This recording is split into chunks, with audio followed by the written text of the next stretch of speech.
étonne parfois les gens, c'est vrai que Ce sont des évocations poétiques. et en même temps un travail donc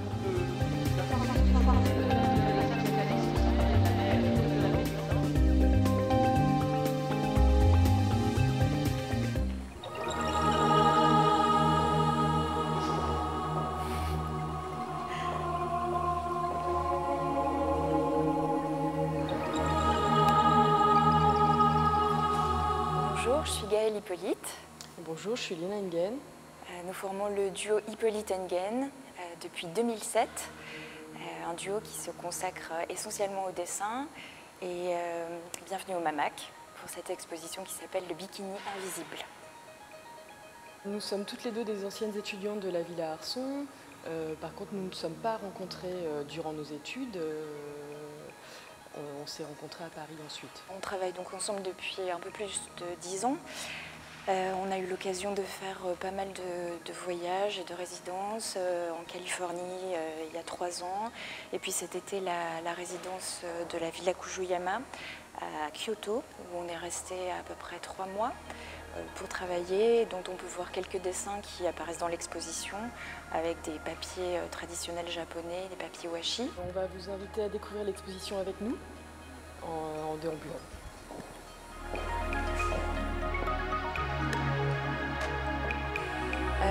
Alors pour parler du travail en général et de ce qui nous a réunis avec Lina, à l'école déjà, quand on était étudiante et sans se connaître, donc j'étais à la Villa Arson et puis j'ai poursuivi mes études aux Beaux-Arts de Paris.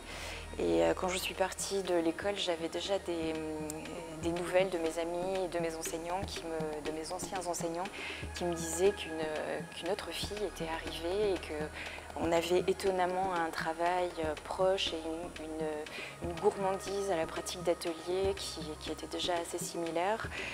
Donc Lina avait entendu parler de moi et moi d'elle, et on s'est rencontrés à Paris quand Lina a terminé ses études dans une résidence qui s'appelle Le Point Éphémère, dans lequel on a partagé notre premier atelier. Donc elle est venue me voir avec un petit dossier sous le bras, et puis on a sympathisé et commencé simplement à dessiner à 4 mains, vraiment de façon hyper légère et sans vraiment se connaître. Et puis voilà, ça s'est passé de façon assez miraculeuse, sans qu'on décide vraiment de former un duo au préalable.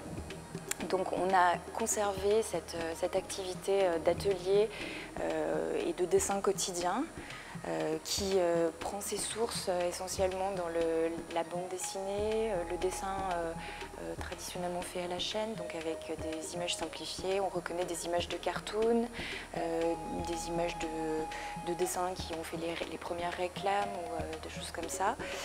Et donc on travaille à deux, toujours sur le même support. En général, dans l'atelier, on met plusieurs supports simultanés sur lesquels on travaille en faisant une sorte de ronde. Et donc voilà, ça donne ce genre de dessin. On délègue la notion d'auteur à ce troisième personnage qui s'appelle Hippolyte Engen, qui est fait de la contraction de nos deux noms. Et on sait qu'un dessin est fini au moment où on sent que les gestes de Lina et mes gestes se sont fondus et qu'ils n'appartiennent ni à l'une ni à l'autre. Et donc cette espèce de détachement forme un troisième personnage qui nous signale qu'on peut en être les spectatrices et plus les auteurs, quelque chose comme ça, un effet de distance.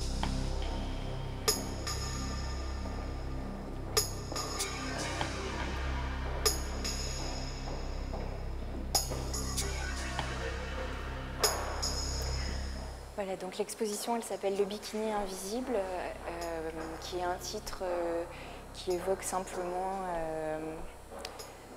une sorte de blague, de légèreté d'une expo d'été. Quand Hélène Guénin, la directrice du MAMAC, nous a invités pour cette exposition, elle avait le souhait elle savait qu'on était dessinatrice et elle nous a quand même demandé de ne pas faire une expo qui se passe seulement au mur avec des dessins accrochés et encadrés, mais elle avait envie d'une expo de dessin qui se passe dans l'espace. Donc c'était déjà une règle du jeu assez qui nous demandait déjà de faire des contorsions. Et donc à ces contorsions, on a produit une quantité de pièces nouvelles, je ne sais pas, il y en a une dizaine, qui sont des sculptures en sky, avec des couleurs assez pop, mais qui sont des sculptures plates et dont le sujet est d'essayer de devenir, qui sont des dessins et qui tentent de s'ériger en sculpture, donc qui tentent de résister à l'attraction terrestre. Donc elles sont flappy, en même temps elles sont dans un état intermédiaire qui est aussi drôle, qui tente d'être aussi drôle que mélancolique.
Comme le disait Gaëlle, on a une pratique de dessin qui pense le dessin d'une façon très pluridisciplinaire. Donc c'est du dessin qui tente de se dresser dans l'espace pour faire des sculptures, mais aussi de temps en temps on se pose la question de l'animation. Et pour l'exposition ici, on a pensé une série de films vidéo en 3D qui font référence au film d'Yvonne Rainer. Alors peut-être on peut aller voir le film. C'est une petite boucle animée d'un gant de Mickey qui rejoue la partition Hand Movie de Yvonne Rainer. Et l'idée, c'était de pouvoir le disséminer dans l'espace en plusieurs écrans. Il faut donc interpréter cette main d'Yvonne Rainer, qui est donc une main d'être humain. Et là, c'est un gant de Mickey qui est donc fait de 4 doigts, donc il a fallu réinterpréter cette danse. Et l'image de synthèse, pour nous, c'était aussi une nouvelle piste, puisqu'on a fait beaucoup de films d'animation qui sont souvent réalisés de manière très analogique sur des films 16 mm. Et là, le pari pour nous était justement de se confronter à cette nature d'image que nous avons très peu et qui commence à naître ici dans le travail. Donc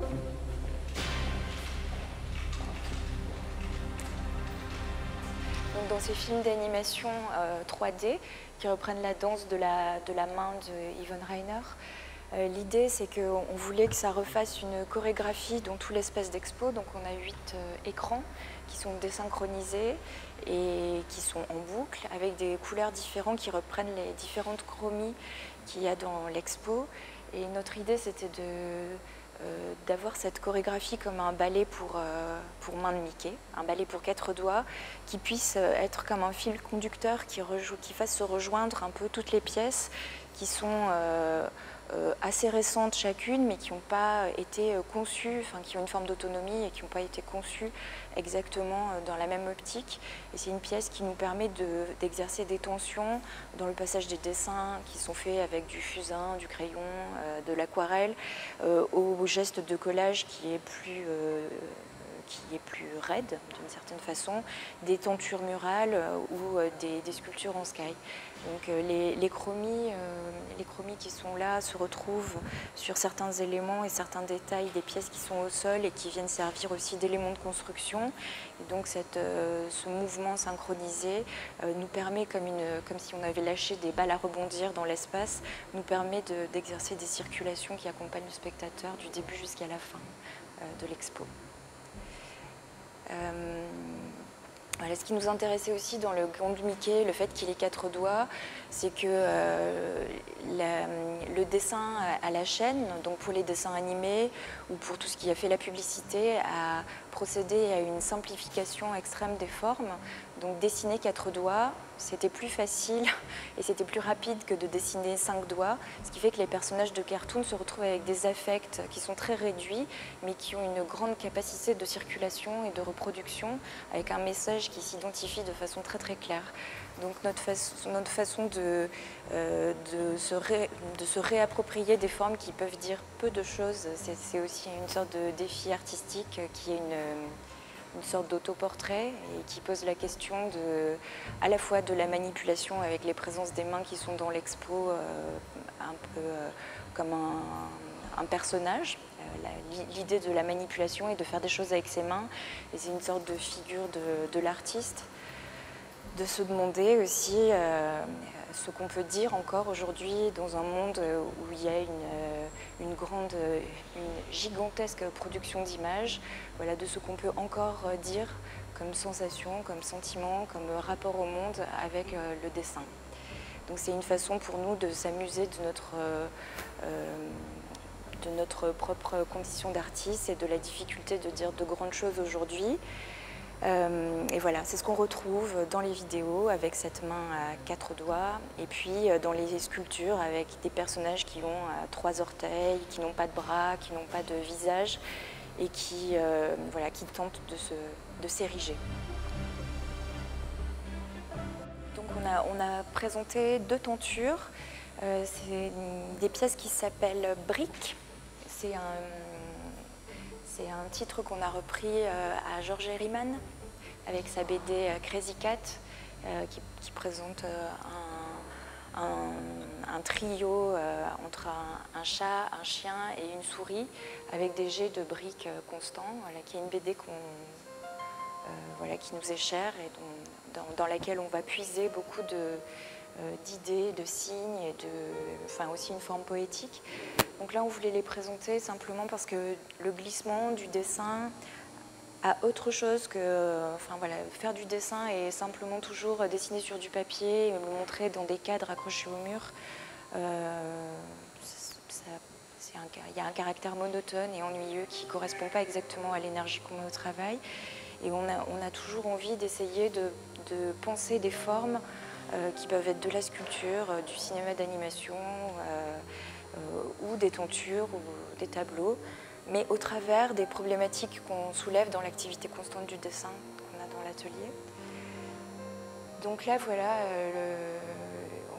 ça fait 7-8 ans qu'on travaille avec des pièces en tissu, des tentures murales ou des tapisseries, et qui reprennent, on travaille exactement comme pour des petits collages dans l'atelier, et simplement on essaye de transposer les gestes et de les affirmer ça se travaille vraiment comme des collages. Donc on retrouve beaucoup de fragments, l'iconographie et les citations qu'on peut voir dans les collages aussi.